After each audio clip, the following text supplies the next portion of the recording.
I don't have one in my office. Here you go. Thank you. Let's pledge allegiance to the flag. I pledge allegiance to the flag of the United States of America and to the republic for which it stands, one nation, under God, indivisible, with liberty and justice for all. Thank you. Okay, welcome everybody. We now have a quorum. I see County Executive Gardner is in. We are just waiting for Congressman Raskin to come on. Does anyone want to put forward a motion to approve the past meeting minutes while we're waiting for the congressman? First, February the 22nd. Move to approve the minutes of February 22nd. Is there a second? Thank you. All in favor? Say aye. If there's anyone opposed, would you put your hand up? I don't see any hands up. Good. March the 1st. Move to approve the minutes of March the 1st. Thank you. Is there a second? Second. Thank you. Everyone in favor, please say aye. Aye. Aye. Any additions or corrections to the minutes? If you have a problem with the minutes, put your hand up, which Senator Huff can't do, but okay. You don't have a problem with the minutes, do you? You're just demonstrating your hand, right? Yeah, I don't have a problem. I'm all good. Okay, thanks. Both the minutes are approved for February the 22nd and March the 1st. So we are halfway through the agenda. Any update on Congressman Raskin?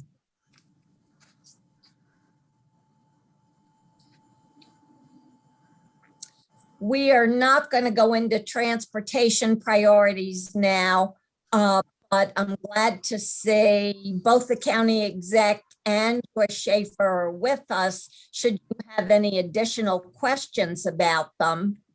And here is our congressman. Welcome. Good morning, everybody. Hey. Good morning Hello, to the Jerry. Frederick. Good morning to the Frederick County delegation. Just wanted to let you know, in case you don't have a clear screen here, who we have with us. We have Senator Huff from District 4, Senator Young from District 3. We have Delegate Pippi from District 4, Delegate Ken Kerr from District 3, and of course I'm here. And I think we'll probably have at least 2, if not 3 other delegates joining us soon. And County Executive Gardner is with us as well. So we were hoping. Hello, Jim. We were hoping you could give us an update and an insider's view of what's going on in Congress, and perhaps save just a few minutes for questions from the delegation. Well, Karen, I am delighted to be with you. Thank you for this wonderful invitation. And forgive me, I woke up and I said, my choice is I can either shave and put on a suit, or I could go for a run. And I said, I think my Frederick County family will forgive me if I go for a run instead. So I think I did the right thing from the perspective of aerobic health. But what I'm wearing does not sufficiently communicate my respect and deference for all my Frederick County friends. So I'm sending you guys my love, and I'm glad you guys are all meeting this way. I got to tell you, in Washington, we don't have. I'm trying to think if we have bipartisan delegation meetings. We try to do them, but it's very tough. I mean, feelings are very raw and hard. So I'm glad that you guys are hanging tough together.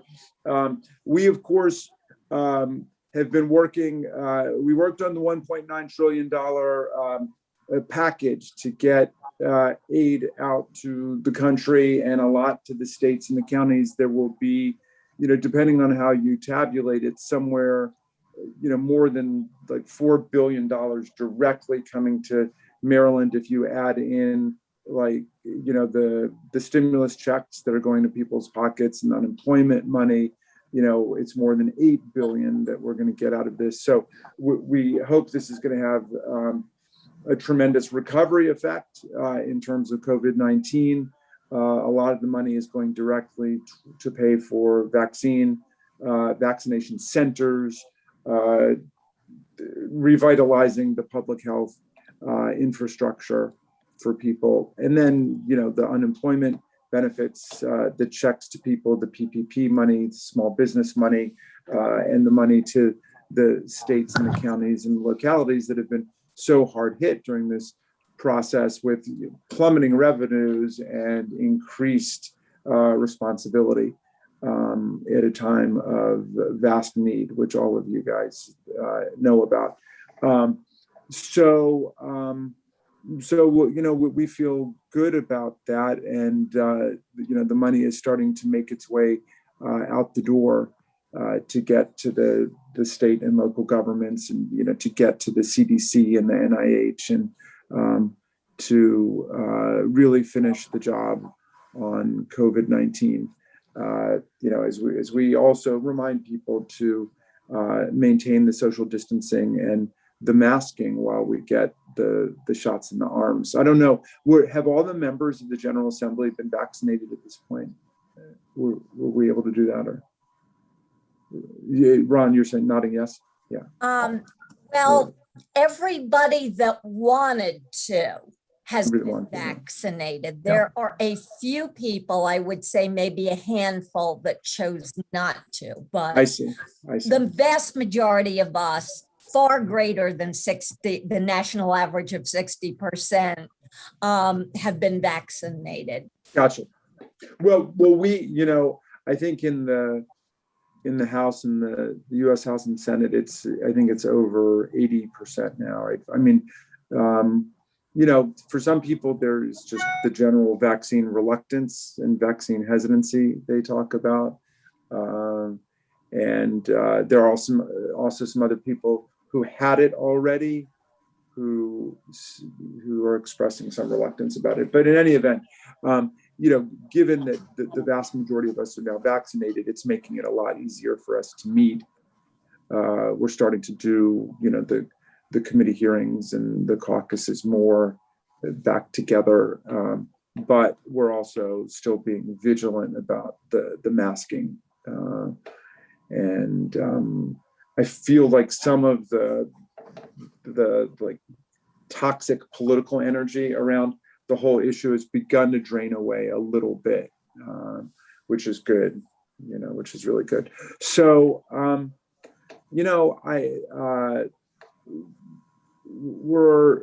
we are in this big fight about voting rights. I don't know to what extent, we're experiencing that in Maryland in the same way, but, in a lot of states, there are efforts now to roll back early voting, roll back mail-in voting,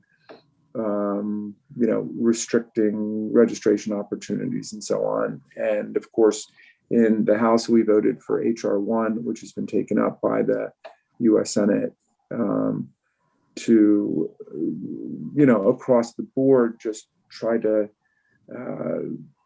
maximize people's opportunities to register to vote and to vote. And so, it's automatic voter registration, ending different voter purge practices,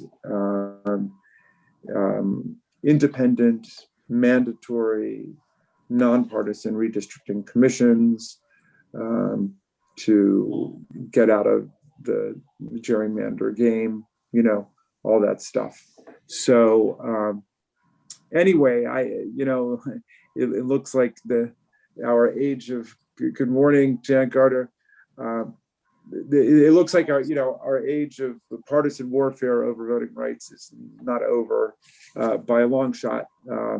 But I hope we can find real bipartisan consensus over infrastructure. And I know that that's, our next legislative destination in Washington is to deal with that, to invest in the roads and the highways and the bridges, the ports, the airports, cybersecurity, everything that's been so ailing. And I do think that that is a consensus, common ground, political objective for us. So I'm hoping that we can get behind that, and that would be a meaningful thing. So anyway, the floor is open. It's so great to see everybody. Michael Huff, dear man, it's so good to see you. I don't get to see you in Washington nearly enough. I know. I apologize. I'm driving. I chose to go home and try to be with my kids last night. So, but I was going to say real quick, Jamie, your speech to get that First Citizens Award was beautiful. I almost started crying. That was very good. I have not had a chance to talk to you. I'm so sorry for your loss and your family. And we do. I truly miss you down there. I love debating with you and talking with you. And one quick story is a constituent came up to me complaining about you. Because the impeachment, they're a big Trump fan, they're impeachment manager. That Jamie. And I want to know, it dawned in my mind, I have a great picture on the front page of the paper of Jamie holding my 2-year-old daughter. And I'm like, I got to find that. That is great history for my daughter. So I've been desperately looking for this Frederick News Post article. Because it's constituent. I'll ask my staff to look for that too. That's awesome. Anyways, I look forward. I want to get together with you just personally, but also to talk about our district and some infrastructure, because the northern part of Frederick County has infrastructure needs. But good seeing you, and as always.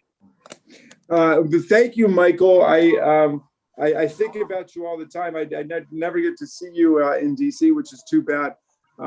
But yeah, I love nothing more than debating you in the old days. But we actually spent a lot of time on the same side, agreeing and pushing the criminal justice reform stuff, and we got some amazing stuff done, and I miss getting to serve with you, and I can't, I gotta find another one. It was titled, "To the horror of my Republican colleagues, Jamie Raskin and Mike Huff attached at the hip." Was in the Frederick News Post. No, we had a period there of a lot of really important victories in JPR, and we got to live through the Brian Frost years and the Bobby Zirkin years, and now of course we got Will Smith there. So it's great to see you, man. And Ken Courage, so great to see you. I've followed your amazing successes as a young junior member of the House of Delegates. It's so cool. It's so awesome. And Delegate Pippi, you and I have not gotten to work together, but I certainly get to follow your exploits, and that's cool. And as a matter of fact, Delegate Pippi has his hand up. He has a question for you. Oh, good. Please. All right. Well, thank you, Madam Chair. Congressman, good to see you this morning. Thanks for joining us. There's a million things to talk about, as Senator Huff mentioned, but two that seem to keep creeping up. I'm sure you're working on it. This whole postal situation, I had a chance to talk with your colleagues that came on, your Senate colleagues, and then Congressman Trone. I mean, who can we either fire or hire to straighten that out? Because in Northern Frederick County, and you're my congressman, I still get these messages from these people. It's just and I don't know if it's straightened out by now, or if we're still working on it. Oh, yeah. I'm scorched earth at this point because it's just so frustrating. But Delegate Pippi, I'm so with you on this. I want to give you a name. Write this down. Krista Burton. Krista Burton is a staff member in my district office in Rockville who works full-time on postal issues in Frederick, Carroll, and Montgomery County. And it's gotten worse, obviously. There's basically been an effort to undermine the post office and to sabotage its operations. And boy, it has worked. But Krista works full time on this, and we're addressing it full time. And I call and get directly involved frequently in trying to deal problems with people not getting their mail, small businesses not getting their checks or not having their checks sent out. People are getting kicked off of their credit cards, or their credit cards being canceled. Just crazy stuff going on. And they're continuing efforts to sabotage it. So Biden is aware of this, and they just put in 3 new people. We want them to replace the whole board and start over, and really invest in the post office. I mean, the post office, it's in the Constitution. It basically built America. I mean, I've gotten into this in a deep way. I mean, the committees of correspondence in the American Revolution needed a post office in order to, get letters from South Carolina to Maine and, from New York to Virginia and everything.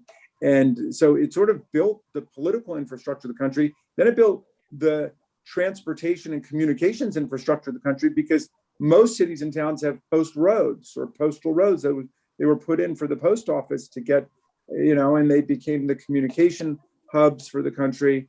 And Ben Franklin was our first postmaster general. We got to show pride in the post office, invest in the post office. And so look, I think there are things that it needs to do to catch up with the 21st century and to figure out what it means to be in the internet age and how to coordinate that. But I hope even, my most libertarian leaning buddies like Michael Huff would agree, the post office is a public good that we need to invest in. And it's actually remarkably well run and remarkably efficient. It was required more than a decade ago to prepay everybody's pensions in a way that, other obviously states and county cities, do it 70% or 80%. It's 100% pre-funded for their pensions, and they have to keep doing that. And that is what creates the fiscal pinch there. But I'm with you. It needs to be revitalized from top to bottom, and we feel it every day. People should not have to worry about whether or not they're going to get their medications. They shouldn't have to worry about whether or not, they're going to be able to receive the checks from their customers and all that stuff. So anyway, Krista Burton at the micro level, she is the most magnificent constituent service person. She's available 24/7, and just call her up, tell her we spoke. And in fact, I can give you her phone number if you wait 1 second. Sure. And then I just have one last quick comment for the congressman, and then I'm done, Madam Chair. Okay, because we Please. have two. We do have 2 more people with questions. Yeah, so I'll make it a statement, not a comment, Okay. or a question. That'll make you. So I'm hoping, Congressman, you can help support independent redistricting in Maryland. I mean, I know that there's some other states that kind of are egregious violators, maybe even Republican states, Texas, North Carolina. But in Maryland, I'm hoping that you would support in the next go around here, that we just get fair lines drawn. Whatever the cards may fall, it is what it is. But I think that's in the best interest of all of us. And I know you're a constitutional guy, so I'm hoping that you'll champion that effort. Well, I support it very much. I don't know what the specific proposals are on the table in Maryland. I hope you guys in turn will support HR 1, or at least the part of HR 1, which mandates independent redistricting commissions in every state. Obviously it's a tough pill to swallow to go into the Democratic caucus and say, I'm a constitutional law professor, so let's all do the right thing. And then the Republicans are going to devour us in Ohio and Pennsylvania and North Carolina, where you guys control the legislatures. But and that's why your voices are important in saying this is something that's got to be done nationally, obviously, so we don't get into a race to the bottom situation. But the bottom line is, I think we should do whatever we can to promote fair redistricting, on a bipartisan and multi-partisan basis.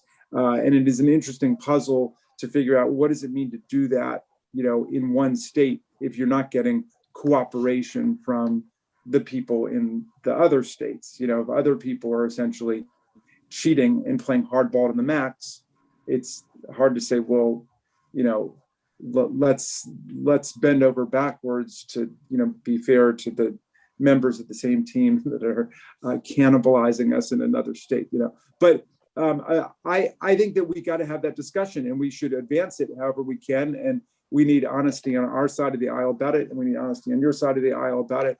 And we should see what we can do to move it forward. You know, I think when I was in Annapolis, one of the things I was pushing was let's pick another state like Virginia that's gerrymandered in the opposite direction, and let's do it together. You know, let's go together and show that we're serious about it. So, but I'd be curious to look at whatever proposals are on the table in Maryland. And I imagine, you know, with a GOP governor, a Democratic-controlled General Assembly, that there's going to be some grounds for doing it. There's one further wrinkle, though, one further ambiguity, which is how to define gerrymandering. I mean, the way it exists in the public imagination, the media, is that it's about cartography, right? It's about the weirdness of the district lines. I don't know if you've looked at a map of Maryland recently, but our state has very weird cartography, right? You're not going to get square and triangular and circular districts coming out of a state whose perimeter is defined by the Chesapeake Bay, and you know, so none of them are going to look like recognizable geometric figures. Another way to define gerrymandering is whether you end up with a congressional delegation that corresponds or not to where the public vote is, you know. And obviously with a 7-to-1 delegation in the US House, that's not a fair reflection. We're dealing with the same thing in Ohio and Michigan and North Carolina, where you've got 50-50 states or even Democratic states, but Republican legislatures that have drawn it. So we have 2-to-1 Republican margins in these delegations. And you see the problem there, which is, you know, Maryland is one of a handful of states where the Democrats control, because you guys are in the majority in a lot more state legislatures, having controlled the redistricting apparatus. So how do we want to define fair districting? Is it the outcome in the congressional delegation? Is it the look of the district? Is it competitiveness? You know, because you could have a series of very competitive districts, but you end up with 100% of one party winning, right? So there's that further analytical problem. Is it defined by competitiveness? Is it defined by the final party composition of the delegations, or is it defined by the aesthetics of it? What do the districts look like? So, you know, we got to ask that hard question too. Sorry, Karen. Thanks, Congressman. Thank you. I'm sorry, but we're going to have to move on to the other two people, or we're going to run out of time. Senator Young, followed by Delegate Kerr. Okay, great seeing you, Jamie. Know you've had a rough time, and you've really borne up well under it. And as Michael said, I thought for a while we were going to need a mop in the Senate the other day when you spoke, and everybody was really proud to see you get that. It speaks well for spontaneous speeches as opposed to pre-written ones. Yes, it does. Yeah. And we haven't had a chess tournament since you left, so that's been a tough one too. It's back to poker with Rob Garagiola in the back room. Yeah. Well, I have a game scheduled with Simon Air. We'll at least keep it going a little bit. So I'll try to, he bragged about taking you the last game. I'll try to make up for it for you. Please. I spent last year on judicial, and it was a new experience for me. And I think we all worked pretty well together there, but I'm on budget now. And I can tell you, as we've gone through the budget this year, not only has the federal money helped individuals and small businesses, we were able to do a lot for Marylanders because of the money the state got that we probably wouldn't have been able to do. So I think all around, from individuals to the towns and business to towns and states, it's been a big boost for getting our economy back on its feet. So that was really, really appreciated. And, you know, you just touched on the redistricting, and I want to say there's another factor that's played into part of why Maryland looks like it looks. We've tried to create districts where minorities are represented. And probably the most messed up looking district we have was created because of that. But I am with you that we've got to do this nationally. It doesn't work state by state. We tried to do it with a 8-state region one year, and it didn't go, but it needs to be done. And hopefully you all can get the support from both sides to do it in Washington. So I don't really have a question for you. I just wanted to Ron, miss you. it's so great to see you, man. And I miss getting to see your artwork. So if you've got a spare painting in the basement someplace, you send it to me. I can put it up in I'll my do that. office. I'll send you one. Can make that happen. I have one in Bill's office now. So Delegate Kerr has a question. Yes, thank you, Madam Chair. Jamie, really good to see you. Looking forward to when we can see one another in person again. Delegate Pippi, thanks for wearing your purple today. It's World Epilepsy Day.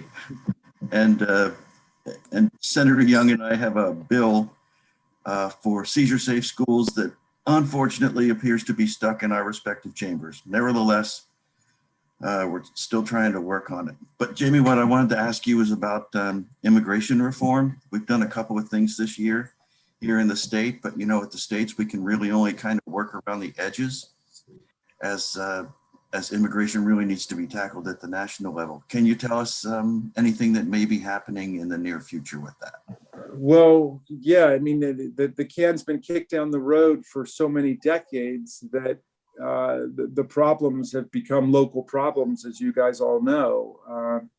You know, there was a time when there was kind of a lot of bipartisan consensus about what to do. I think that the administration is serious about us, you know, dealing with the Dreamers, with the DREAM Act, dealing with the TPS people who come from Venezuela and Salvador and Guatemala, you know, creating a meaningful pathway to citizenship. And, you know, building as best we can a bipartisan consensus about the enforcement of the laws and making it possible for the people who are here, you know, to get on a very long pathway to citizenship. We passed a bill relating to farm workers who are brought in on a seasonal basis, as you know, that would allow them over a 15-year period with no criminal activity and the correct work documentation and record and so on, to get on the path to get a green card. You know, 15 years to get a green card, then you're on a 5-year path to citizenship. There's obviously a lot of pressure from the agriculture industry, from the businesses in the Southwest and California to make this happen. So I think that there are grounds for, you know, meaningful compromise on it. I certainly hope so. I hope, again, we can move away from a debate that's defined by, you know, just venomous attacks on people. You know, but I don't know if there were any other questions, Karen. It's really good to see you guys. We definitely should do this more frequently. I look forward to meeting people in person too. We can do that, and I do look forward to that. Before you leave us, I do want to let you know that Delegate Krim did join us. Oh, hello, Delegate Krim. Oh. And she's down in, at least on my screen, in the lower left-hand corner. We appreciate you joining us today so much. In fact, this is our last meeting of the session, so great way to end it. You covered a lot of territory. deeply appreciate it. And both personally and on behalf of the delegation, I want to thank you for all the great work you do. And I also want to reiterate the extension of our greatest sympathy and condolence for your loss. But I appreciate that so much, and thank you all for your letters and your emails. It has meant the world to me. And I want to just remind everybody that my district office, which is fantastic, I think Kathleen Connor, who's my amazing district director, is always open to all of you guys on things at the level of post office, and we work on unemployment benefits to try to help. And obviously the federal and the state and local have never been closer. So we're there for everybody. And we obviously don't ask, are you a Democrat, are you a Republican, are you Libertarian, are you Green, any of that stuff. It's just, are you 8th district? That's all that matters.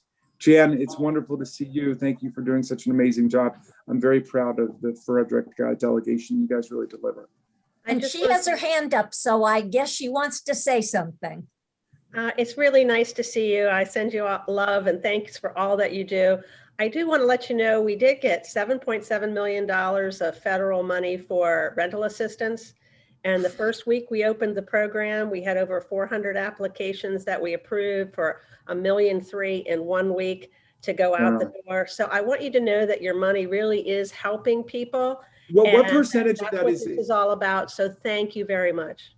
Jan, thank you. That's wonderful to hear. And what's your sense of how much of that is within the city and how much of it is in other parts of the county? We track that, but I don't know the answer. But from our first round of experience, I would say, 80% of it is in the city. A high percentage is in the city, maybe 70. But it's available to everybody everywhere in the county. And so I know that mortgage assistance is also coming, and we do get requests for that. Yeah. Well, one of the things that I supported strongly is making sure that the aid gets into the small towns and into the rural areas. So everybody make sure that within each of these pipelines of money, that the money's getting out, into the small towns. Thank you. Congressman Raskin, before you leave us, I want to give you one statistical piece of information. You had asked what percent of the General Assembly was vaccinated. I did the math. 94% of the General Assembly. So that's pretty good. I think we're setting a pretty good example. Yeah, that is herd immunity. That is real. That is. Immunity. We're without herd mentality. Right. All right. Sending you guys my love and my gratitude. Thank you so much for going to talk. And hi, Carol Prim. Nice to see you. Madam Chair, can I just make a brief question? I won't. Sure. I promise. So, Sure. Congressman, I'm president of the Women's Caucus. We now have 77 women in the Maryland General Assembly. But we had Child Care Provider Day the other day. And it was shocking to me that the child care providers have not received any funding. Now, I don't know if the county executive is not, maybe locally they're getting some money, but in Maryland, they have not been receiving funding. And a lot of them have had to close down, and some of them are barely making it. And it is a struggle. And you know that if we don't get those child care providers up, our economy is not going to get back up to speed. So I know there's $500 million coming to Maryland from the last COVID relief from the federal government. But I just want to be sure that it's on your radar, that child care providers are hanging on by a thread. Well, Carol, thank you so much for pointing it out. And this is probably, other than unemployment, the thing that we hear about most from people about how difficult childcare has been through COVID-19. People trying to conduct their work lives on Zoom while taking care of their kids at the same time. And so many providers have had to close and so on. So this is a huge part of what we did. There's lots of money that's in there that should be making its way through the pipeline. The our new chair of the Appropriations Committee, Rosa DeLauro, is fanatical about this, and I talked to her about it several times, because from the young families that I talk to, this is the critical thing. And as you say, it's essential to economic recovery and us coming back. So please be in touch with my office about it, and I'll talk to Kathleen, and we'll make sure we follow the money through as it gets into the different channels so it doesn't get lost. Thank you guys so much. Thank you. Thank you. Thanks again. Hope to see you soon. Absolutely. Thank you, Chairman Gunn. Thank you. The final topic on our agenda today is the county transportation priorities. I know that Joyce Schaefer has reached out to everybody because the original document was a rather lengthy one. And we sent you a follow-up letter yesterday that we will co-sign with the county executive, assuming that you're all supportive of these priorities. I have heard indirectly from a couple of you, but I'd like to open it up now that we do have our county executive and staff with us to see if there are any questions or comments that you have.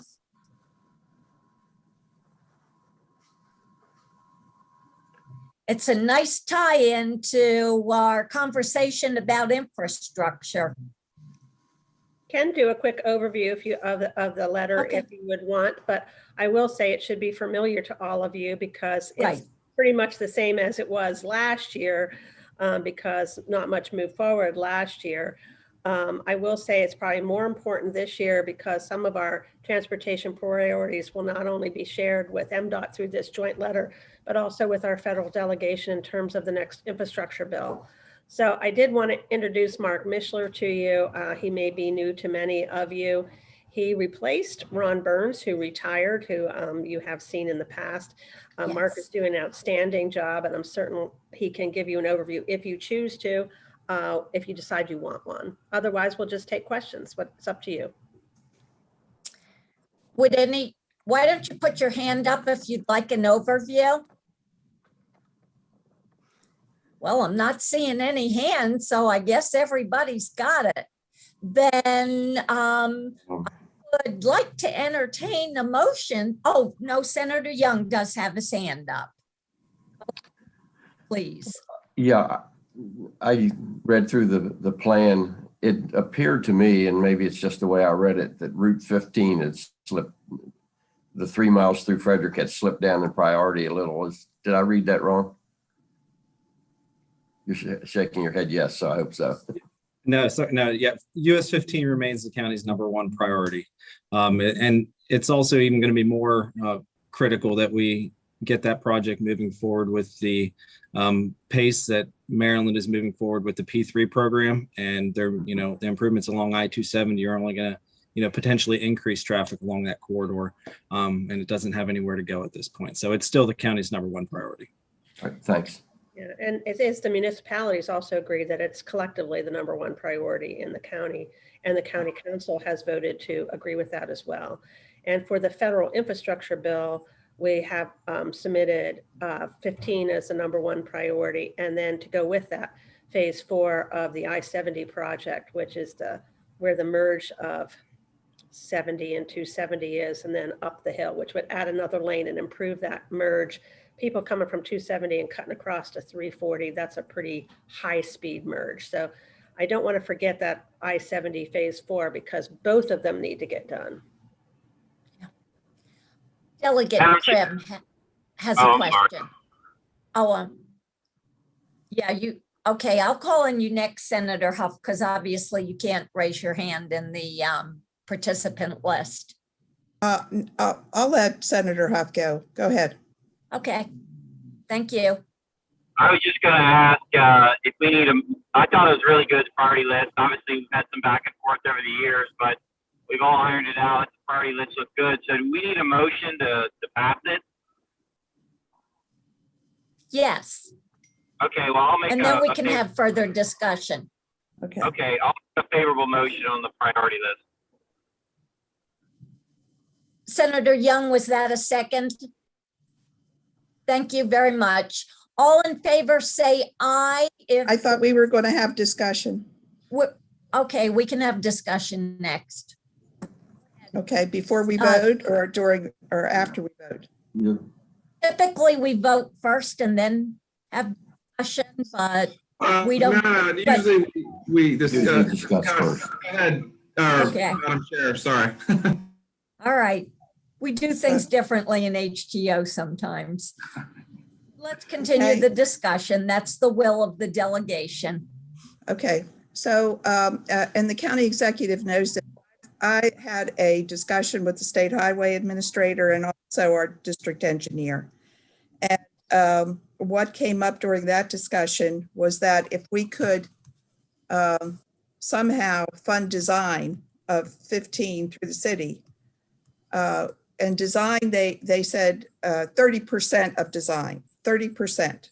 We could perhaps do some breakout projects like we've done for the, like Monocacy Boulevard. We broke that out. We broke out a couple things along the way in the past. And they advised that 30% design is $3 million.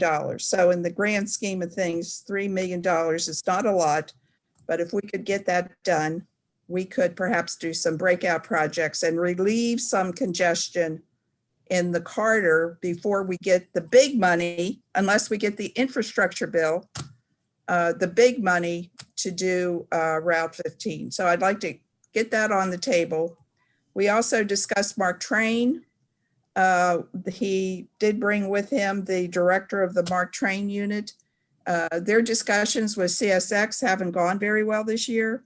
So we had discussed last year about doing weekend service. He said that's no longer on the table. So, and adding anything to the Mark Train service is going to be difficult at best, because he said there's just doesn't seem to be any cooperation from CSX.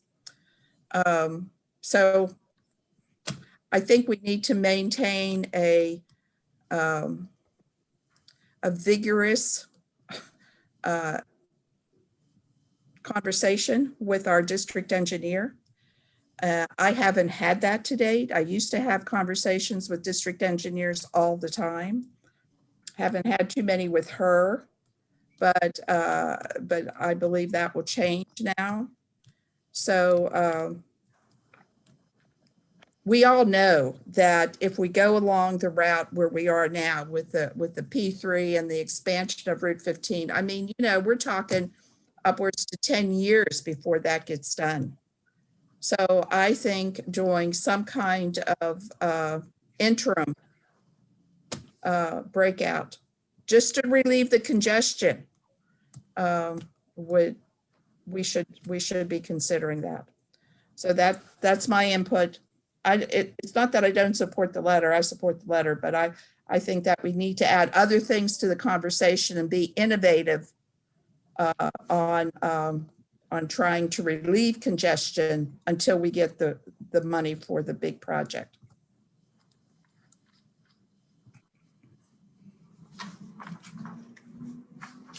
I mean, we can vote. I just want to make sure there aren't any other comments or questions, or that the county executive or staff, do you want to respond to any of that before we take a vote? I can respond to the request for the 3 million there. The 3 million is the key. There aren't any projects on US 15 that are going to move forward that are any, and substantial in nature until we get that 30% design funding, which will allow the NEPA process to move forward and allow a categorical exclusion to be received for that project out there. So the 3 million is key. Obviously, we want full design so we can continue moving forward and plan the entire corridor for what we need out there. But the 3 million is the first step that we won't be able to do anything substantial until we get that. So Delegate Krim is correct on that one. Thanks very much. I see no hands in the participant column.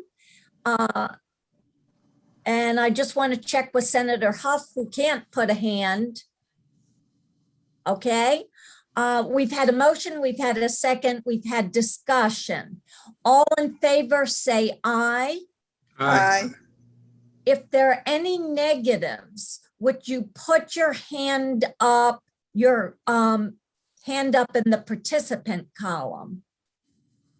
Okay, that was unanimous. So on behalf of the delegation, I will co-sign the letter affirming the county's transportation priorities. Chris, I want to check with you to see if we have any comments from the public. No, Madam Chair. Okay, thanks very much. Since it's highly likely this will be our last meeting during session, or even interim for that matter, unless of course there's an unanticipated emergency. I just wanted to close out by thanking the delegation. I think it's been a great session. I thank you for your support and confidence in electing me chair. I have certainly enjoyed it. And I think we've had a very good and harmonious session. And of course, everyone's seen the capital budget that came out recently. And my impression was that despite many budget challenges, Frederick County has fared fairly well under the circumstances. So before we close, and since it's not quite 9:30 yet, I'd like to open it up to the rest of the delegation and of course to our county executive for any closing comments.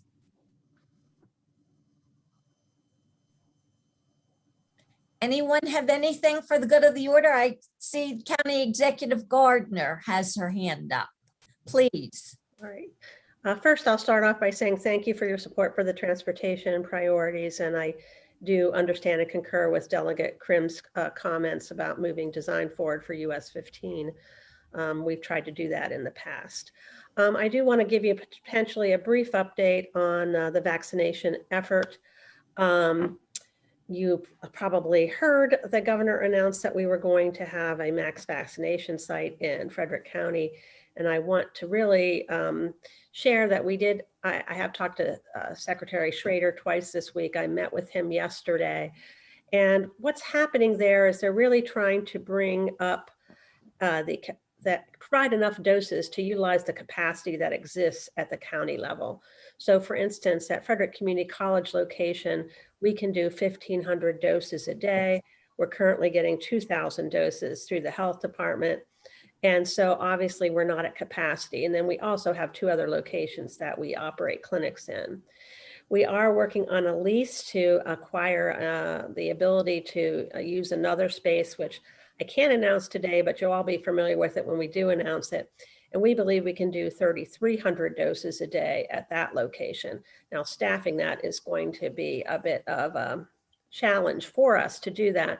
But we did make the secretary aware of that capability. So we do hope to open that by the mid-April and to have more doses.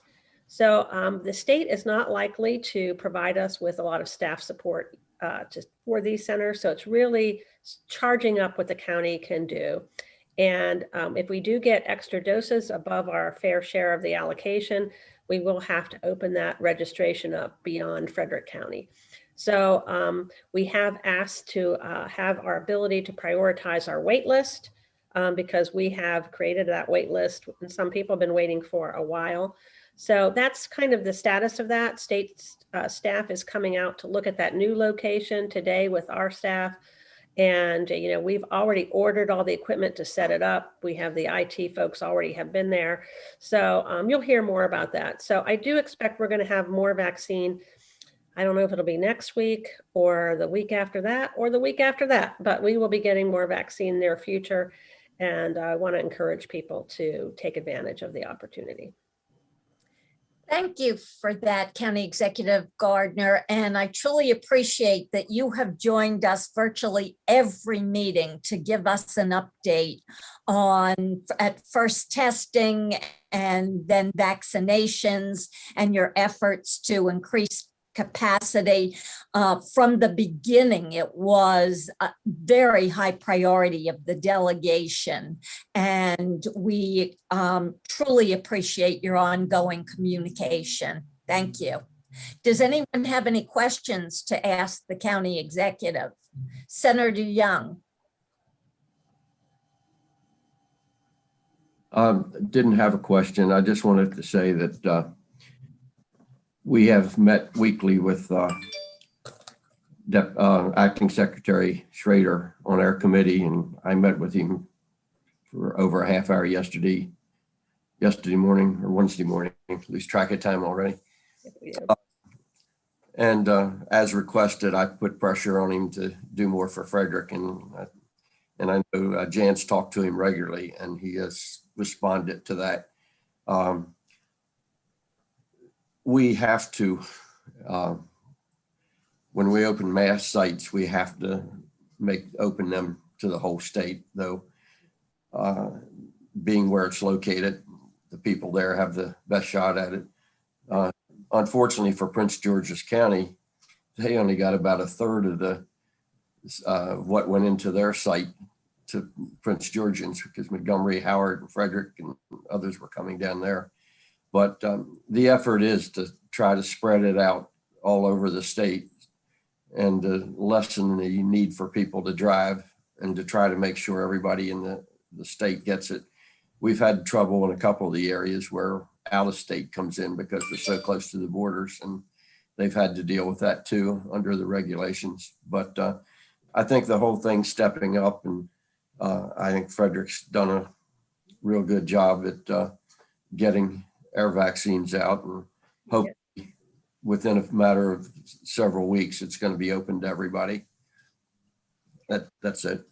Thank you. And just for those of you who represent some of the rural areas, I've been advocating for the federal government, and I've actually advocated with CVS to get the CVS up in Thurmont to have an allocation of doses from the federal government. I've asked Chris Shank and Secretary Schrader for that as well.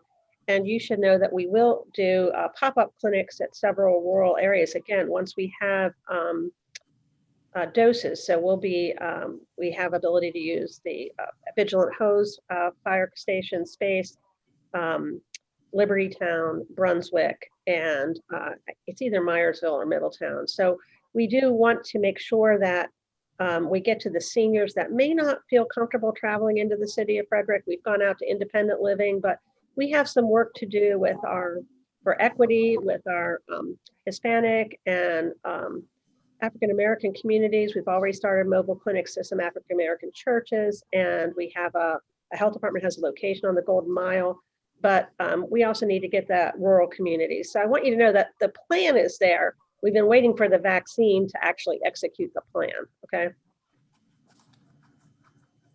Thank you for that. So thank you very much for your support. I'm looking in the column. I don't see any other hands, so I'm assuming that no one else has anything for the good of the order, in which case I'd like to entertain a motion to adjourn. Move to adjourn. Second. All in favor? Have a good rest of the session, everyone, and keep in touch.